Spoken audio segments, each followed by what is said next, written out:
Hello, I'm Wayne Lageson. I'm here at the Gazette offices with Daniel Chacon, star of Who's the Bad Guy?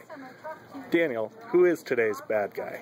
Well, Wayne, I personally don't think that Tom Harrold is the bad guy, but I would think that possibly the head of the mayor's transit solutions team, Robert Schunkweiler, might think that Tom Harrold is a bad guy, and let me explain why.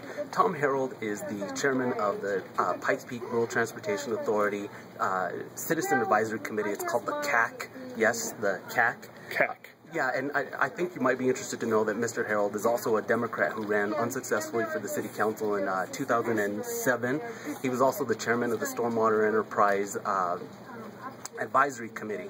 Anyway, so this morning he got on Gazette.com and publicly commented about Mr. Schunkweiler. He basically said that Mr. Schunkweiler was in for some tough questioning next week when he appeared before the CAC. He says that if Mr. Schunkweiler was insulted by the question that Councilwoman Brandy Williams posed to him on Monday, right, that next week should be fun for Mr. Schunkweiler. He said that he was going to be thoroughly questioned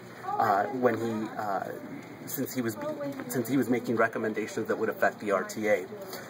There's just one little problem with Mr. Harrold's plan, and that is that Mr. Schunkweiler, who I talked to this morning, says that he has no plans to attend the Citizen Advisory Committee meeting. If he did attend this, it sounds like he was going to get ambushed by the chairman of this CAC.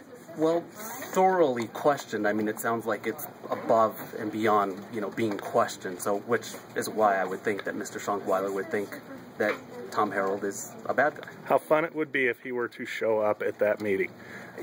Absolutely. In fact, I'm planning to go just in case he does, and I'll bring my video camera along. Very good. Thank you so much, Daniel. We'll see you tomorrow for another edition of Who's the Bad Guy?